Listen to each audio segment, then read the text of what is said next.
So I got a call about a tutoring gig, um, and it pays between 20 and 25 an hour. I talked to the guy on the phone, and it seems like due to the fact that I have a degree and the years of experience, I would be getting closer to at least 23 an hour. It's better than making 13 an hour, but only downside is it's part-time, so 15 to 17 hours a week.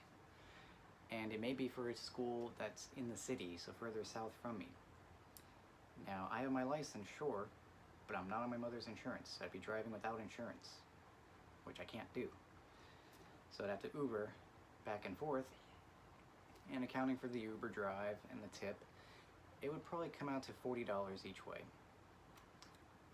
And assuming I get 4 hours a day for 4 days out of the week, that's not gonna leave me with anything really. It's only gonna leave me with 12 bucks an hour. Sorry, 12 bucks for the 4 hours. So, that's out of the question, unless I somehow, also worked at my current job, which is paying 13 an hour, but even then it's not worth going down there for just those hours. Now, if I could drive, maybe, because it would average out to, it would average out to $92 for the 4 hours. Well, it would be $92 for the 4 hours, sorry. But, gas money and everything, I'm probably gonna end up using maybe a couple gallons of gas. So that's gonna at least cost me, 10 bucks.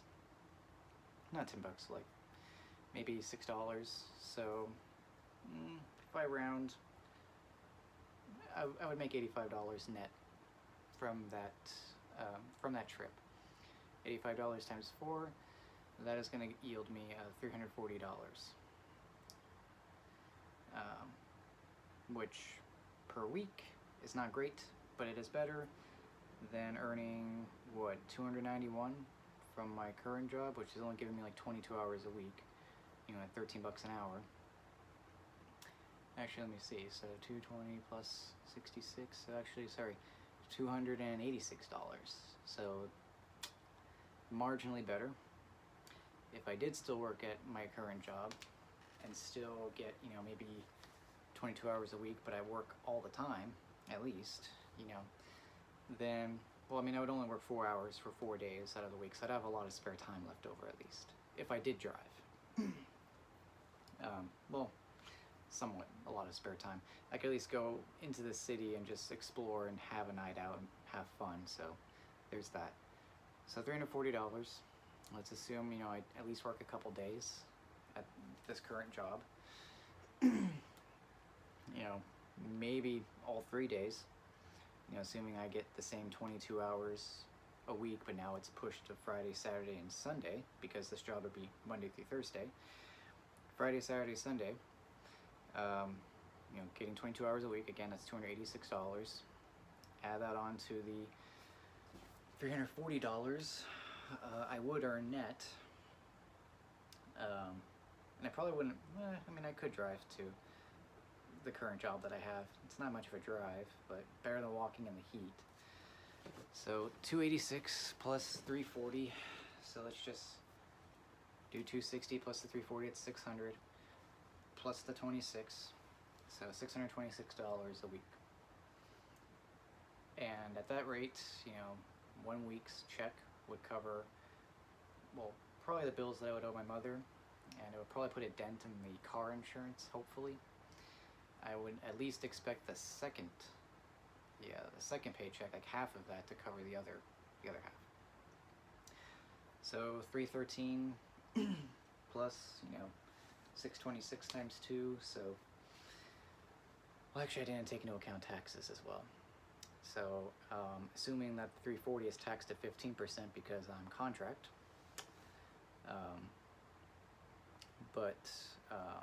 so 15% taken away from 340, that is going to be $51 taken away.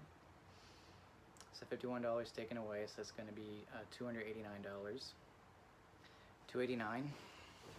Now, The 286 is probably going to be taxed at, because that's how much I would earn a week. I would actually fall, I think, just into the 12% tax bracket. So the 12% tax bracket.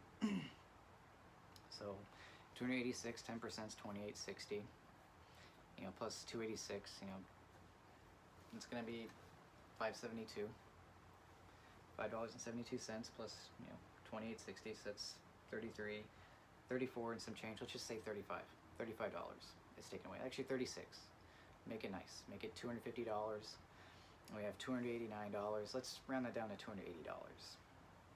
So 280 plus 250, that's going to net me $530 for the week.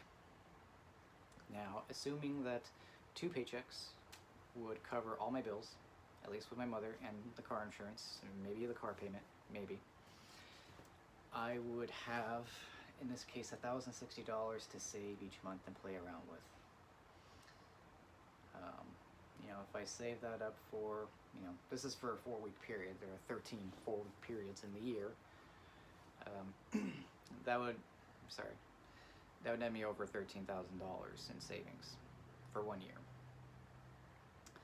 Now, let's talk about the other job that I could potentially pick up.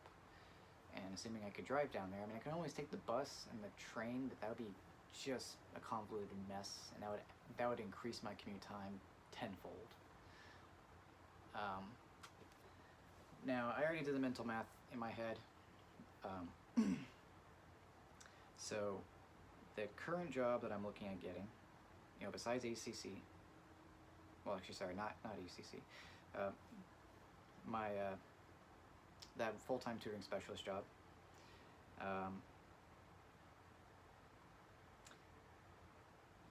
I would work as a SAT or you know, as a tutor, full-time tutor at this test prep place, making maybe 26 an hour, and let's assume I get 40 hours a week. That would net me $1,040 a week. Now I'm a contractor in that case, so I'd be paying 15% in taxes. So I would have $884 at the end of the week to play around with. Assuming I drive back and forth, I might lose out on like maybe a couple gallons of gas. So I'm probably looking at, you know, somewhere around $875 net for each week. Now multiply that by 4, so 875 times 4 is 3,200. 75 times 4, that's going to be 300.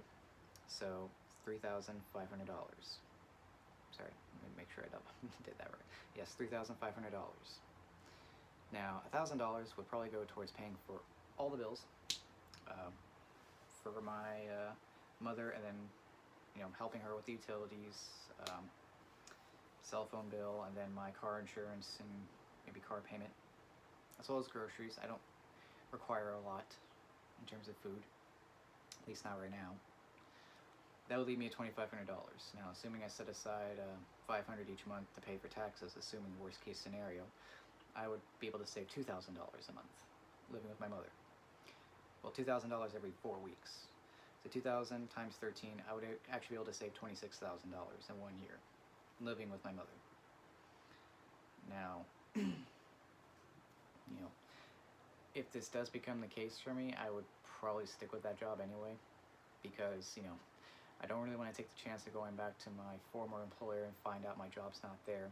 Sure, it pays much more than that, but I don't like the work. I don't find it fulfilling, and I rather prefer doing something hands-on when it comes to being in that particular field. I think it would suit me best. So, but anyway, those are currently the financial decisions I'm facing. That's assuming I get the jobs.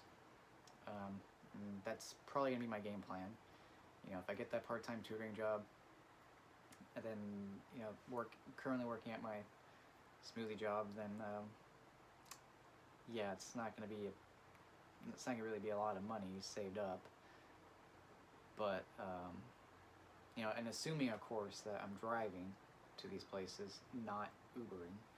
If I were to Uber, that would that would be 70% of my income just gone each week, just gone, net. And this is not including what I would already owe in, bills, so that's out of the question. I would have to drive down there, but I would need to wait till I get insurance.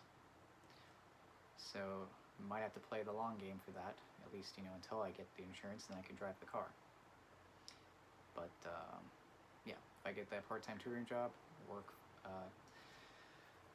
the other 3 days at this current job, that'd be $530 net, if I don't pay for Ubers each week, it's gonna be $2,120. Assuming that about $1,100 goes towards my bills, then I would have $1,000 at the end of the month to play with. Best case scenario, I have $2,000 to $2,500 if I get this full-time job at this test prep place. That would definitely be a game changer, and especially if I even just had a couple roommates, because if I just decide to move out and then move in with a couple roommates, I would be sitting pretty good in terms of savings. I've said it before, I don't like the option of living alone. I would like to have the ability to do so if I needed to. $3,500 a month is cutting it very, very, very, very close. And I'd have to cut some things out. Maybe even some things that might be borderline vital, but when it comes between bills, the rent, food, and the car, unfortunately, are the top priorities. Everything else falls below. So, anyway, that's it. Those are the decisions I'm facing right now. So I thought I would talk about it. And yeah, thanks for listening.